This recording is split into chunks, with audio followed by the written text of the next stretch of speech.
Good morning. Hey, ngani ngizabe ngishoot ama-videos ami ekuseni because wow, I love this. Just look at the lightning. It's very gorgeous, guys. I hope everyone is doing good because I am perfect. Me sharp, show me perfect. I don't wanna lie. I'm doing okay. So nxa uNkulunkulu ukuvuse kahle la wetshela abantu ukuthi hayi ngivuke kahle bakithi, ngivuke mnandi. I think ngilele kahle because ngathi ngivuke kahle ngilele kahle. Anyway, please ngicela sihambeni si-subscribe, si-like, si-comment and share. And nxa kuyukuthi ungulwana olokhu ephenduka ku-channel and thank you very much. Thank you so much. We are a few watch hours away ukuthi si-monetize, so please let's keep on ubukele ngama-videos. Nxa sibukela ama-videos bakithi ngicela singathi gaga umuntu kabukele into yonke ka-one. Okay, so yes, njengoba lingazi. Okay, so last time laphana ngathi khona angikwazi ukuthi isitho sikamama sizasibiza sisithini. Athi hayi sengisitholele shemibizo, sengithi sengisitholele ibizo sisibiza ngathi ngiyabhala ilokuzenini lapho ukuthi ngingakhohlwa any point, ngingachiyi any point phandle. So isitho sikamama sesizasibiza lapha ekhaya, sesizasibiza ukuthi imfuyo kababantu. So lapha lamuhla ngizofundisa lamhla ngama ladies, lamhla nje yimi lama ladies nje. So ngizofundisa omama ukuthi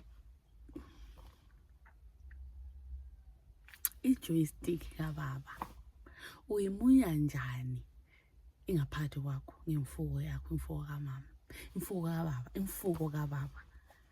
Okay, yes. Okay, so yeah, sikhona lapho ukuthi ulimunca njani. Okay, uthini ngimpunga kuba ngithi ba cause kuthiwa mina sometimes abengazwakali into yami ngitsho. So ithi mina ipipi likababa ulimunya njani njengomama, ulimunya njani lingaphakathi kwakho esithweni sikamama. Isitho sikamama esiyimfuko kababa. Yabona into yangikhona? Yes, khona lapho. So ladies, asihlaleni nje sikhuthazane ukuthi before umuntu azalokhuza, before umuntu azathi yena lamhla ufuna ukuzithokozisa, ufuna ukuchama, into yakuqala nje umuntu kaqala ebhathi. Okokuqala qalani ngebathroom, nje uziguxuze bakithi. Akho mnandi ukuthi lo muntu uzehaya ifish, hayi. And nxa kuyukuthi wena ule problem ye-fish, please qina ukunatha ama-cloves. Thatha ama-cloves, andawuthatha amaningi futhi ama-cloves because alamalokuzeni ama-side effects awo angalunganga, akubulalayo sibili. So bona abezempilakahle ama-scientists ngathi nxa ba-recommenda ukuthi umuntu nxa udle too much, at least kadla ama-cloves ayi-3 ngeday. So please, nxa uthola ama-cloves, nxa ufuna ukubhoyila ufake kulokuzenini esigubhini, thatha lawo a-reasonable yoba ukwazi ukuthi kumele udle 3. Thatha a-reasonable for isize yesigubhu sakho. And yes, so into yakuqala engifuna isikhulume ngayo ladies,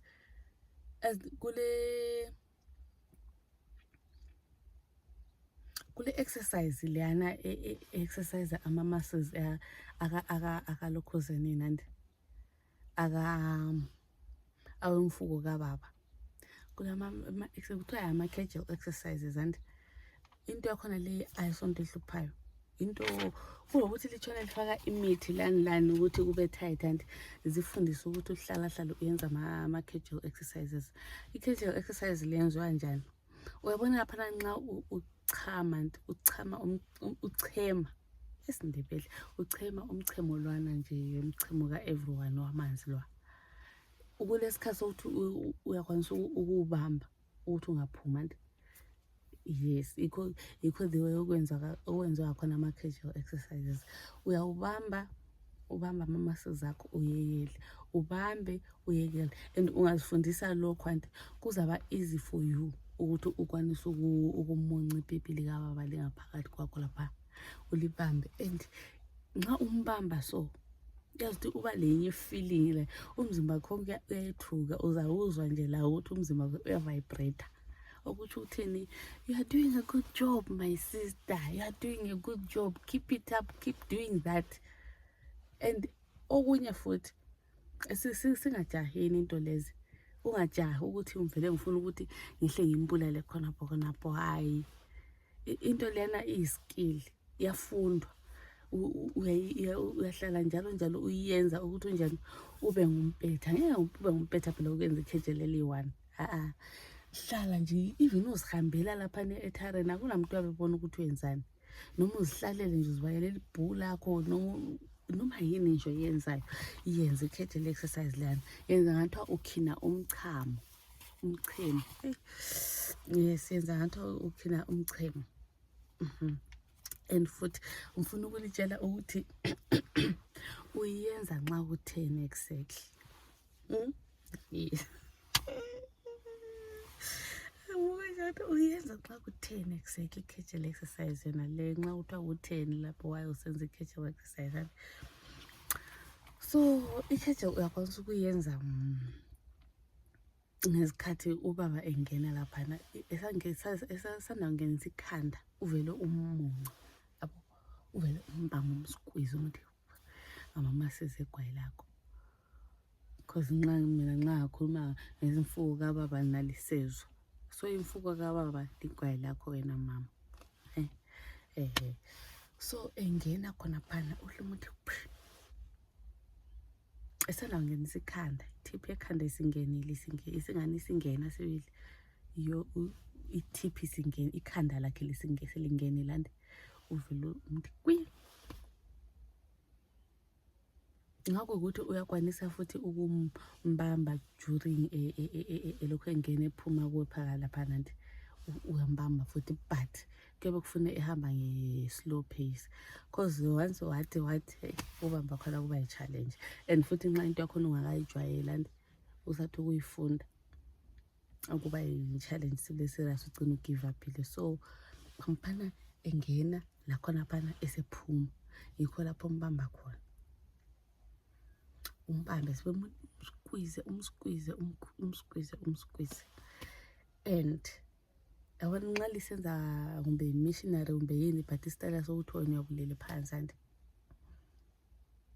uyabumbamba khona, same thing yona leyana, uyabumbamba so engena ephuma. And the moment ukwenza khona lokho and mele ubuye lawe utshikiza, so like move uvekuza izinto zokuthi sibesilokhu vele lawe uvekuza khona phana, ubumhlangabeza, urotate ama-hips akho left right. I-friction yakhona iba ningi ukuthi lonke liyazo so utshiselwa. And into leyo ladies ngicelani ukwenza because into leyo yenza ubaba achame fast, because uyabumxhawula ngaphakathi wena.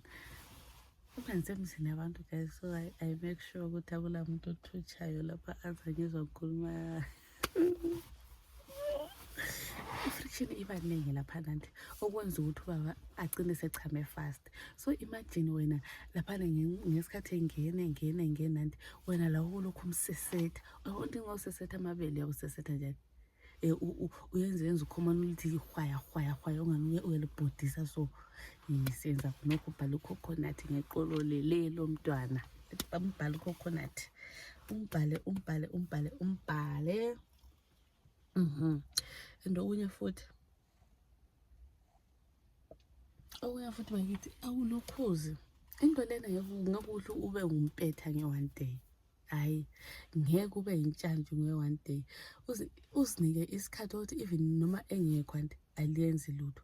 Konkhana kade ngikusho ukuthi uyakwazi ukuzihambela etoilet, ulokhu usqueeze let go kule lokhu zenene sake sayifundiswa e-primary sasagodwana but sengikhohliwe ukuthi kwakuthiwa yini, but i-procedure yakhona kwakungu-squeeze let go, squeeze let go. So khona okukhiyana nje guys, nxa uthola isikhathi any chance oyitholayo noma usemsebenzini noma unga awudingi ukufaka imithi ngaphansi ngalo ukuthi ube tight.